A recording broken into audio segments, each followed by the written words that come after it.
Our next caller is Joe from Copenhagen. Joe, what's happening? How can we help you? Hello, guys. So first of all, I just want to thank you for putting yourself out there. And I actually found you like 3 years ago through Polcheck. And since then, I just binged most of your stuff. And I also want to thank you for sharing your journeys as a father and as a man. It's very impactful and also a bit doubtful because just growing up raising small humans, it's quite a responsibility. So I appreciate you sharing your thank you. your journeys. Awesome. So a bit about me. My background is I've been playing ice hockey until I was 20. I also did karate. I had a lot of injuries throughout the time, but the last one I had, the most impactful, that also like why I'm here, is I dislocated my shoulder and my elbow at the same time, and then I had a year later I had lateral jet surgery because it was just unstable. So that was 4 years ago. Since then it's been going better. I had troubles with pushing and overhead pressing before I could do a L sit from the ground and go to the handstand. Now I'm happy that I can do L sit because my shoulder is just very painful, especially in the back of the shoulder, where especially when I'm pressing and it's actually only when I'm pressing and when I'm moving my arms up.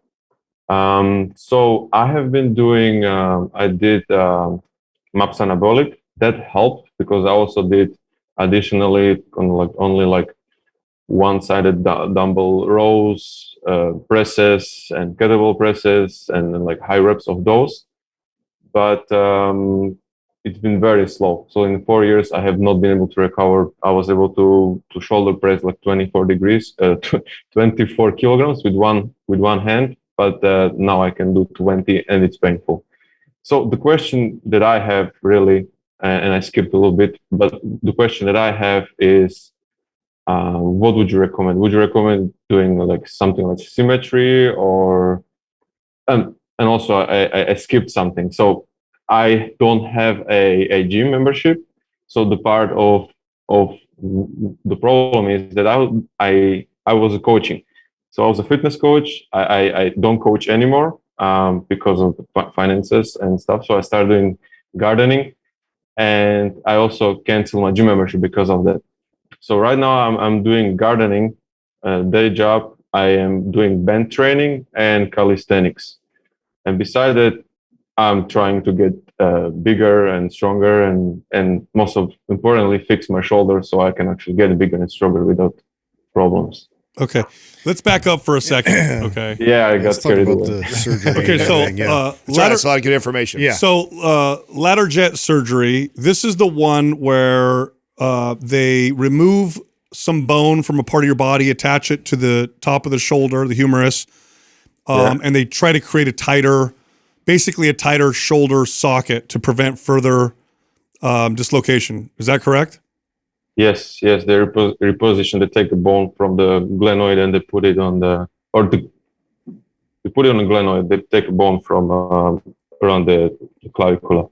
Okay. And how did you dislocate your shoulder? Because that's a pretty substantial surgery. I got pushed from behind playing on ice hockey game, and during the game. Okay.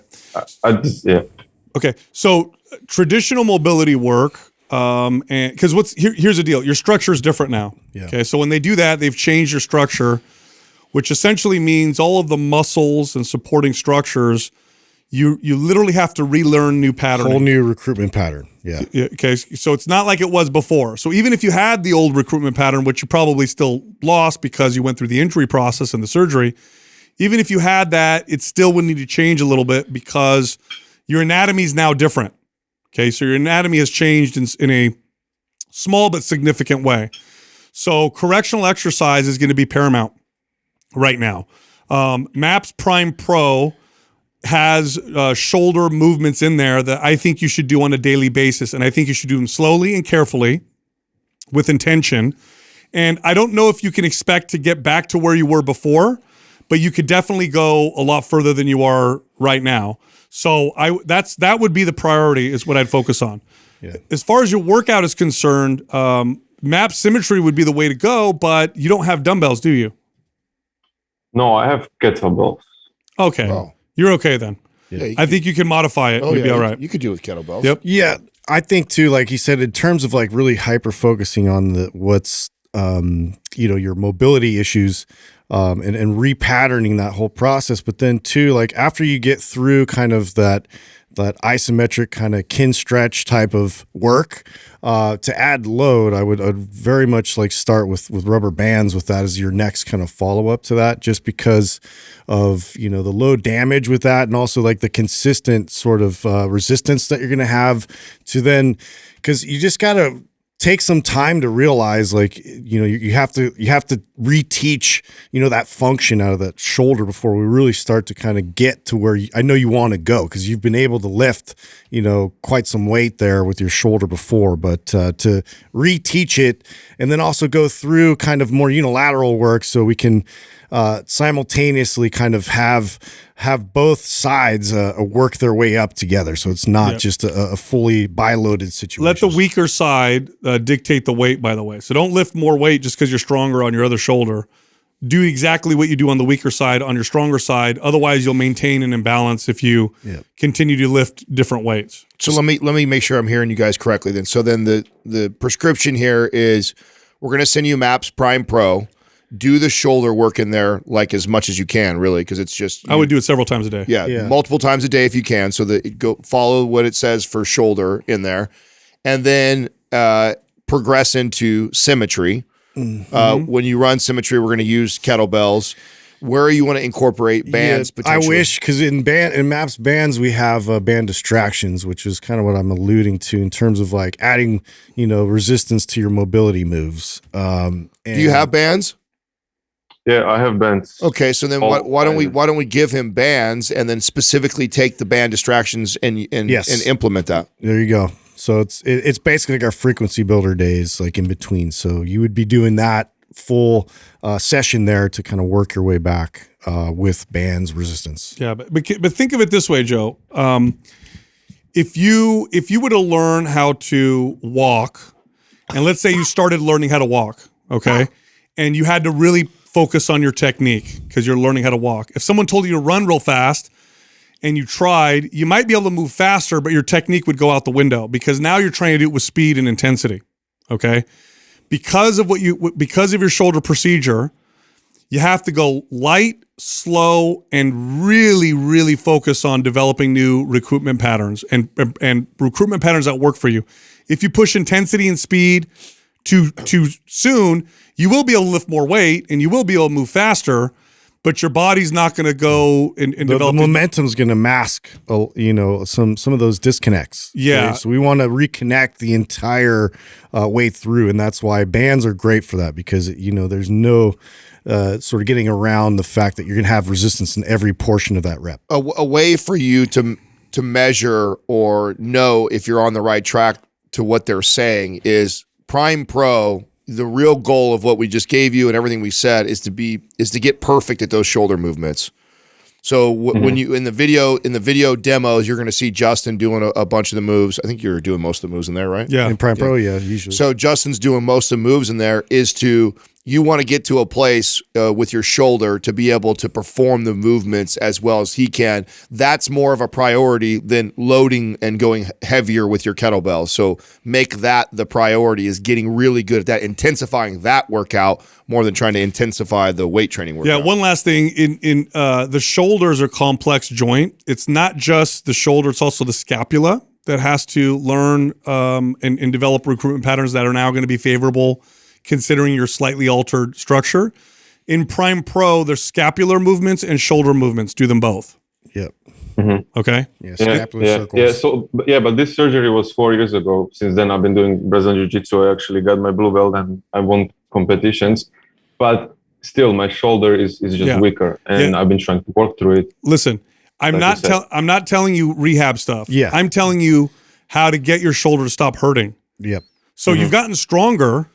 You're definitely stronger, but it hurts. Bro, when you go through Prime Pro, if you do Prime Pro correctly, you'll be sweating from the movements. So it's not like this, like, you know, sit back and lay like yoga shit. Like it's going to be intense, and that's where your intensity should be in there. That's where you are really trying to create this greater range of motion, better control in the shoulder complex area. That's what you want to be, and it's not like Sal's saying. It's not like some, you know, cheesy little rehab thing that you're doing. No, that if you're hurting, that means your recruitment pattern is not ideal, and you've gotten strong in this not great recruitment pattern. So if you push the weight, you're going to just keep doing what you're doing. That's why we got to back down and you're going to reinforce the dysfunction. You have to learn a new recruitment pattern. You have to learn it, and it takes a little bit of time and it takes practice. But if you push the weight, you're going to default to what you're stronger at. And right now you're stronger at a recruitment pattern that's causing pain. I hope that makes sense. Yeah. I also noticed it has kind of been like this, maybe from ice hockey, that my one shoulder, I think my left one is lower than my right shoulder. Sure. That could be also because of, and actually doctor told me that I should have surgery on the right shoulder actually as well, because I'm missing. Listen, that usually happens. Be careful. Be careful with you know, when somebody has a hammer and you ask them, you know, to put a screw in, because they're going to tell you to hammer the screw in. So yeah, I'm not going there. Not going there anymore. Yeah. Learning new recruitment patterns when you've already strengthened an old, one that's not ideal and it's strong, takes time. Mm-hmm. It takes time. So give yourself a year of focus, and then you'll get strong. You'll surpass where you are now, and you'll have no pain or far less pain. Okay, a year. That's something. It takes a while. It takes a while, but you've developed this recruitment pattern now for the last 3-4 years. It's also actually been getting better as I was getting stronger. I had to push through a little bit, but yes, it's been 4 years since surgery, and it's been hurting less, but it's still hurting. It's not that much easier. Well, it might take less than a year in that case, but it's going to take some time, is my point. And it'll get progressively better. It won't be like you don't see anything for a year. It's like you don't. So, but what Sal's saying is be patient. Be patient. Mm-hmm. This is not like an overnight thing. And the stuff in Prime Pro, you know, I can't stress enough that it's far more valuable to frequently do it throughout the day and every day than it is to do one hard session or 2 hard sessions a week, which is what a lot of people tend to do, is they approach mobility stuff like a bodybuilding. Well, the beautiful thing is it's intense, but you can repeat it constantly because you can recover pretty quickly from it. So it's not like every day it's doing damage. What it's doing, it's just reinforcing that better recruitment pattern. So now, you know, your function and your strength is all going to be more stabilized. Because you have experience too, you're athletic, you have a background here, you're going to notice that there's like wall circles, and there's handcuff with rotation. There's all these different movements. You're going to find 1 or 2 of them that you feel really good from it after it does. Like you're going to do it and you're going to be like, oh wow, that does feel like it's working and helping. When that light bulb goes off for you, you do that all the time then. Like make that be let's say it's the wall circle and you're like, oh shit, when I do that. Yeah, 5 times a day. That really, I can feel that helps me out. And now when I move, I can feel that the pain's decreasing. Like that's your signal, like, oh, that's really improving what you need. And do it all the time. Don't just do it once every couple of days. Do it 4 or 5 times a day for just a minute or 2. Like literally every time you get next to a wall, you got a few minutes. Right before your threshold, hold it, squeeze into it, connect with it, back off. And you just keep that pattern going and going and going until eventually it's no more. Right.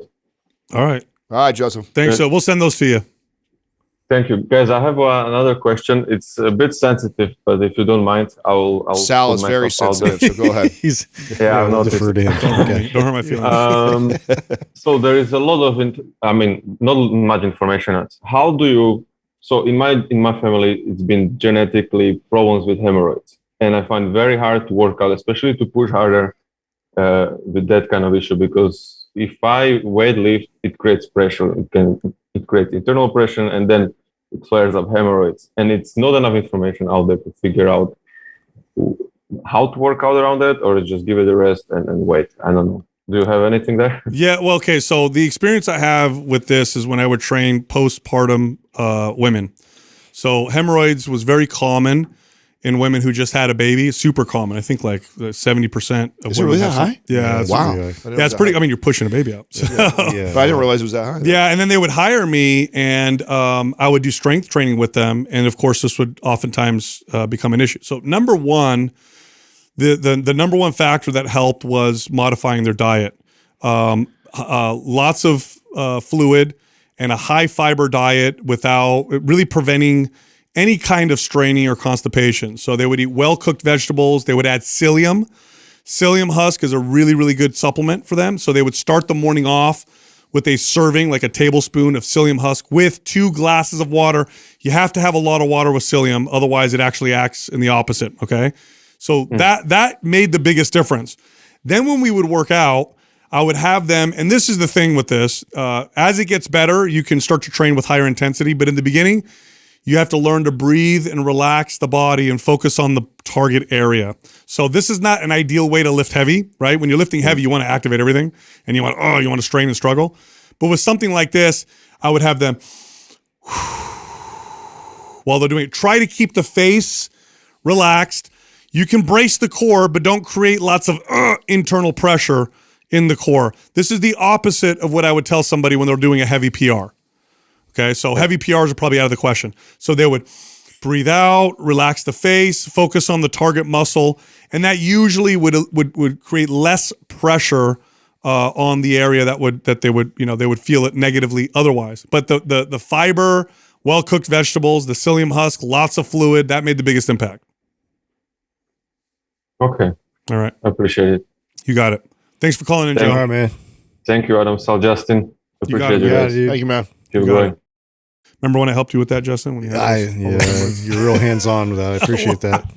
Yeah. Hey, I tell you, with the recruit, this is the analogy I've given before on the show, and I think it's the best analogy to help people understand what I mean by what we talk about when we say recruitment patterns. If you typed on a keyboard with your index fingers for 3 years and you got real fast with it, because you can get kind of fast, right, with 2 fingers. You end up looking like a squirrel. Yeah, but you're just doing this, all the time. And then someone comes along and says, hey, if you do it with all your fingers in this particular way, you can be a lot faster. Well, initially you're not. Yeah, you're gonna suck. For Initially a you're slower that way. And then if you tell someone to go as fast as they can with this new method, they're gonna be like, screw that, I'm gonna go back to my old method because you're telling me to go fast. But eventually through slow practice and learning this new pattern, you surpass what you could do before. This is exactly what happens with the recruitment patterns. If you push yourself too hard, your body goes back to what it's good at, and it will avoid trying to learn this new pattern. Everything he's talking about is just somebody that just drives full intensity, full blast. I can guarantee it. You know, and that's what's such a hard. It's such a hard switch to. That's why he didn't like what I said. It's gonna take. No, he didn't like any of that. what we had to say. Like, let's be honest, and that's fine. And but we're not going to change. The prescription.